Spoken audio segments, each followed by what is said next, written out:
The first blast hit like a gunshot, loud enough to shake the pines and stop my breath. Camilla Drae's white Lexus GX jerked sideways as all 4 tires blew out on my hunting trail, rubber shredding across the dirt like confetti at the world's worst parade. She stumbled out, sunglasses, crooked, shouting into the empty woods, as if authority alone could fix physics. I stayed hidden, watching her panic, watching the tow truck arrive, watching the forest swallow every lie she'd built.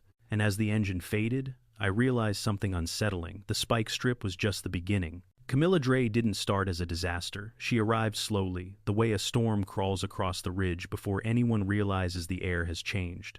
The first time she set foot on my land, she didn't knock or call out. She drove her white Lexus GX straight up my gravel path, rolled down her window and tapped her clipboard like it was a sheriff's badge. "This trail," she announced, "now falls under Sprucegate Ridge HOA access." I was standing there holding a freshly butchered boar leg, blood on my sleeves, steam rising off the hide. She didn't blink, didn't even acknowledge she'd crushed my foam elk decoy under her tires. That was Camilla, unshakable, uninvited, and absolutely convinced that rules became real the moment she declared them. A week later, she returned with a laser measure, scanning my oak bird feeder and marking down asymmetrical placement. The next week, a bright yellow citation appeared on my door, claiming my wooden fence posed a visual disruption hazard. One sentence describes her motive, and one is all she gets. Camilla believed every inch of land touching Sprucegate Ridge belonged under her control, mine included. Still, none of that was what pushed me over the edge. It was the morning she tore onto my hunting trail again, crushed another decoy, and declared, "You'll need to cooperate with the HOA moving forward." That was the moment I knew the spike strip wasn't revenge. It was a warning she refused to hear. After that morning on the trail, Camilla didn't vanish back into her cul-de-sac kingdom. She doubled down. The first shot came as a bright pink envelope taped to my gate. "Notice of aesthetic disruption," it read. According to her, the stack of firewood by my porch created visual anxiety for neighboring homeowners. Neighboring homeowners were half a mile away, but sure. The second shot arrived by email. Subject line, "Cooperation, expectations for adjacent landowners." She laid out a list of suggested alignments for my property, where I should park, what kind of paint I might consider using, how visible my tool shed should be from the community vista. I read it twice, not because it was complicated, but because I couldn't believe the nerve. She hadn't bought my land, she hadn't leased it, she hadn't even asked. But she wrote like, "Sprucegate Ridge HOA came with divine authority, and I was just late to the sermon." I deleted the email, crumpled the envelope, and told myself to let it go. I should have known better. People like Camilla don't take silence as peace. They take it as permission. The next move wasn't paper. It was boots and rubber. I was dressing a hog in the shed when I heard gravel crunch in a rhythm that didn't belong to any local truck. When I stepped outside, Camilla's white Lexus was creeping along the edge of my clearing nose, pointed straight at my hunting trail, like it was a private driveway, waiting to be claimed. She stopped, stepped out, and this time she didn't even look at me. She walked right past, clipboard in hand, and started pacing the tree line, counting strides, marking notes, glancing at a folded map. I recognized it, the shaded plat of Sprucegate Ridge. I also recognized what was wrong with it. My land was outlined. Her subdivision name was scribbled over the margin. Doing a survey, I asked, "Establishing future access?" She answered like the question bored her. "Residents need safe routes for recreation and emergency vehicles. This trail is the logical corridor." "This private trail," I corrected. She smiled without warmth. "We'll resolve that in committee." She got back in the Lexus and rolled deeper onto the trail tires, pressing into soil my great-grandfather carved with a mule and stubbornness. That was the moment I stopped feeling harassed. I started feeling invaded. I didn't sleep much that night. Not from fear, from focus. After years as an army mechanic, you learn that every machine has a weak point, and every bully eventually drives over it. Camilla's weak point sat on 4 oversized all-terrain tires she believed could go anywhere she pointed them. So, I went out to the workshop. My grandfather had filled that place with ghosts of old projects, broken tractor tines, rusted harrow teeth, bent garden shears, coils of wire, too useful someday to throw away. Under the yellow shop light, it stopped looking like junk and started looking like parts. I laid everything out on the bench and started welding. By the time the bourbon in my mug turned lukewarm, I'd built something ugly and beautiful at the same time. A low, mean lattice of steel, every spike angled just enough to bite, not enough to kill. A message, not a landmine. I tested the weight with my boot. Rock solid. Before dawn, I carried it to the trail. The forest was quiet. breath-holding quiet. I dug a shallow trench at a blind bend, where the trail narrowed, set the strip, and brushed a thin layer of dirt and needles over it until the ground looked untouched. Behind me, the ridge glowed faint gray. Ahead of me, I could already see Camilla's Lexus in my mind, rolling forward on entitlement and leased tires. The strip wasn't payback. Not really. It was a line in the dirt she'd chosen to cross. The blast you already heard in the hook came later. First came the performance. The day after I set the strip, a new sign appeared on a spruce across from my driveway. White plastic, blue letters, HOA logo at the top like a government seal. Sprucegate Ridge Security Zone. Cooperation mandatory. Underneath the sign, bolted to a 2x4, someone had sunk into my ditch, hung a sleek security camera lens pointed straight at my cabin.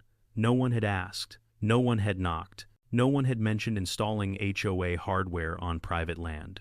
I walked right up to it, close enough to see my reflection in the glass dome. Somewhere back in the neighborhood, I pictured Camilla watching the feed, waiting for me to flinch. Instead, I gave that camera 10 long, silent seconds of eye contact and a middle finger my ancestors would have been proud of. 2 hours later, an email arrived. Report of disturbing gestures toward safety equipment. Further non-cooperation may result in legal action. Legal action. From a housing committee? That night, I dragged my old field jacket out of the closet, stuffed it with straw, strapped it onto a fence post, and bolted a polished steel plate to its chest at just the right angle. By sunrise, my scarecrow soldier was standing guard, bouncing sunlight straight into the HOA camera's eye like a spotlight. It blinked, flickered, and died 3 days later. Camilla didn't fall back. She escalated. Her next move was quieter. That made it worse. Citations started coming fast, too fast to be casual. One accused my cedar mailbox of being too rural in character.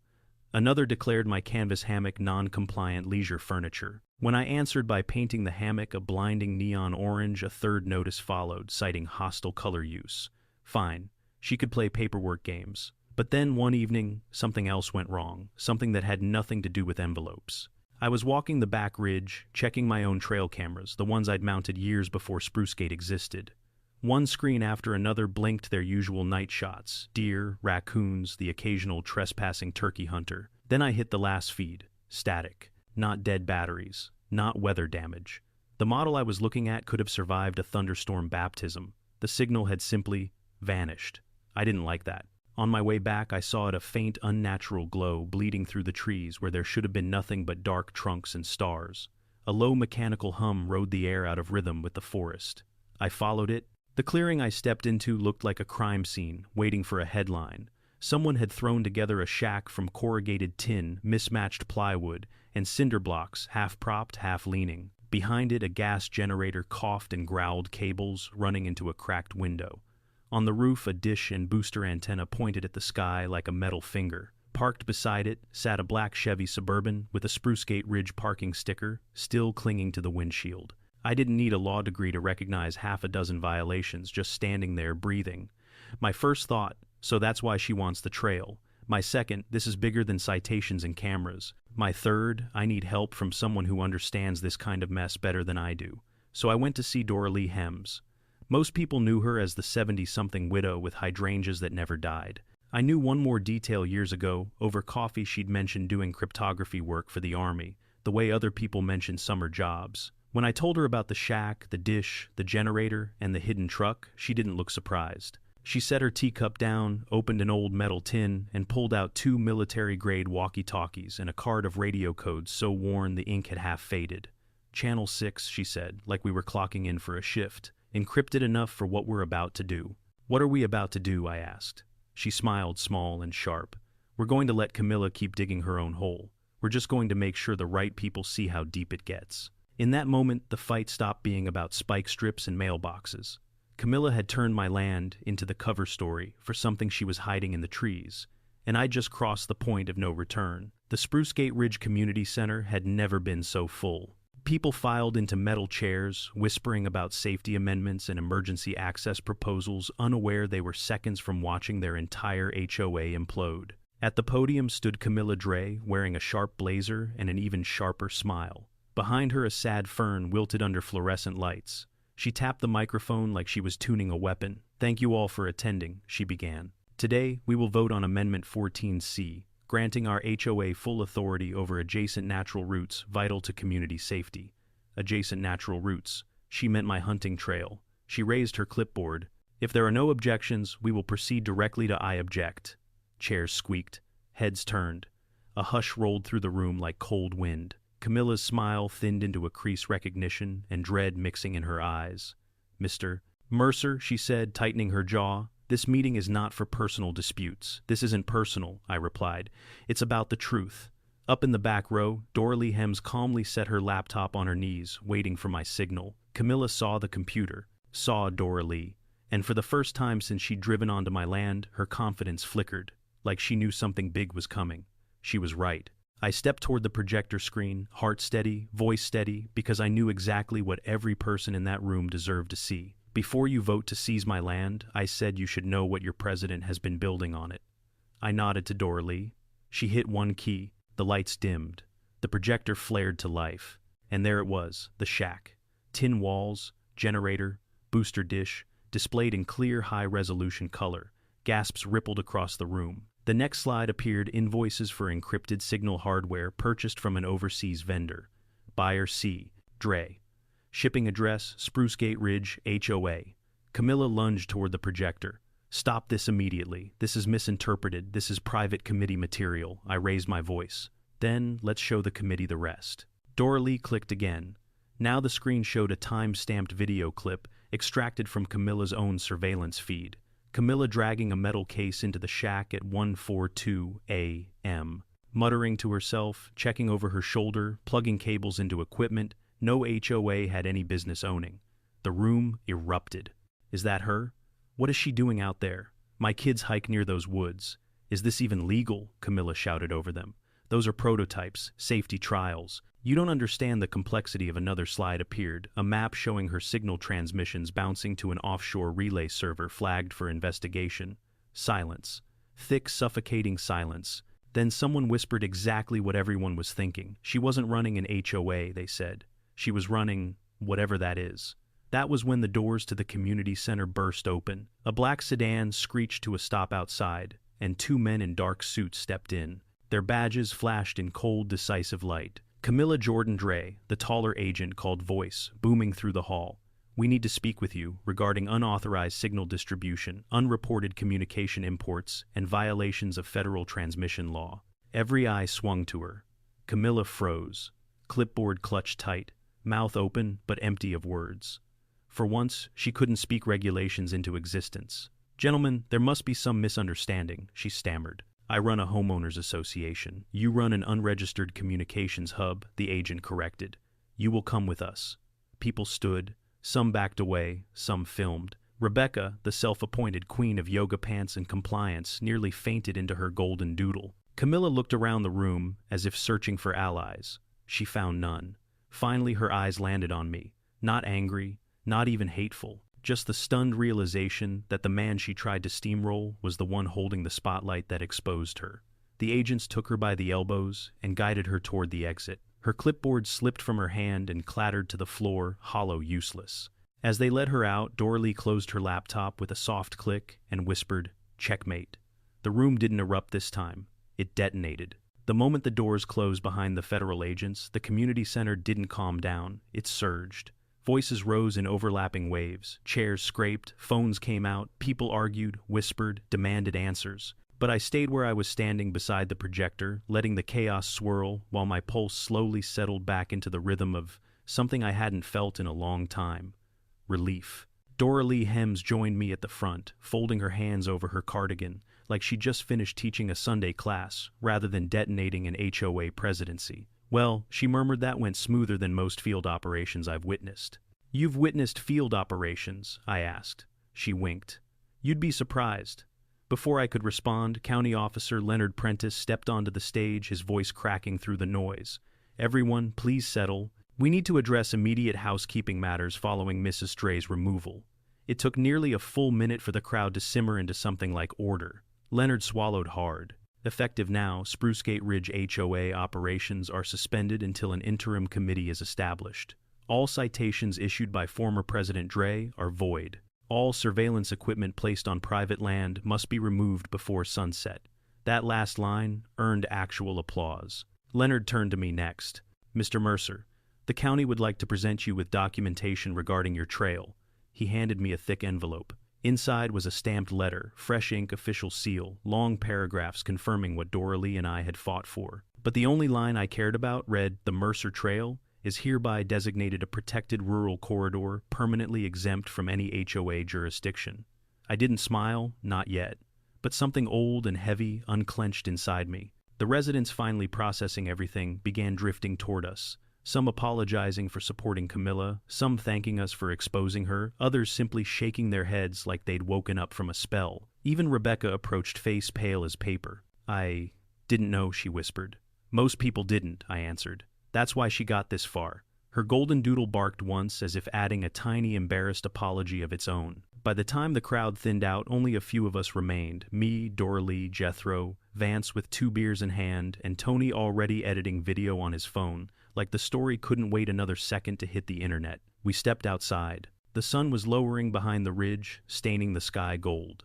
From where we stood, we could see 2 federal trucks parked at the trail entrance, agents moving around the shack equipment they'd hauled out earlier in the day. The generator was strapped down the booster dish, wrapped like a captured creature, the plywood shack panels stacked on the flatbed. They were dismantling Camilla's secret world piece by piece. Jethro handed me a beer. "To the end of a long, stupid war," he said. I cracked the can. "And to people who help win it." Doralee raised her tea thermos. "Hear, hear." For a few minutes none of us spoke. We just watched the agents finish their work, the evening breeze sliding through the pines like a long exhale the land had been waiting months to release. When the last truck rolled away, the forest finally felt like itself again. I didn't head home. Not right away. Instead, I started walking down the same trail that started all of this. Doralee and Jethro fell in step behind me, quiet and respectful. The path glowed amber in the fading light. Leaves rustled gently overhead, and halfway down we reached the scar in the dirt where Camilla's Lexus had met my spike strip. The gouges were still visible, carved deep into the soil like a signature. Jethro nudged the earth with his boot. "You ever regret it?" he asked. "No," I said simply. "Good," he chuckled. "Because it was art." We walked until the woods opened into the small clearing where my grandfather used to rest after long hunts. I stood there, listening to the forest settle, feeling the land breathe around me. Doralee touched my arm lightly. "You protected something important," she said. "Not everyone does." "It's just a trail," I replied softly. She shook her head. "No, it's yours. And that matters." I looked down at the county letter still tucked under my arm, the stamped proof that Camilla couldn't touch this place again, that the fight had been worth every decoy, crushed every citation, taped to my door every night, welding steel in my workshop. The trail wasn't just soil, it was history, responsibility, a promise passed down through stubborn hands, and now it was safe. Jethro cracked open his second beer. "So what now?" he asked. I breathed in the pine air, slow and sure. "Now," I said, "we go home. And tomorrow, this trail is just a trail again." As we turned back toward the cabin, the last sunlight flickered through the branches like a quiet salute. One thought settled deep in my chest. Simple, steady, absolutely true. You can write bylaws, build committees, and bully a neighborhood. But you can't outmaneuver a man who knows his land like his own heartbeat. And the forest at long last agreed.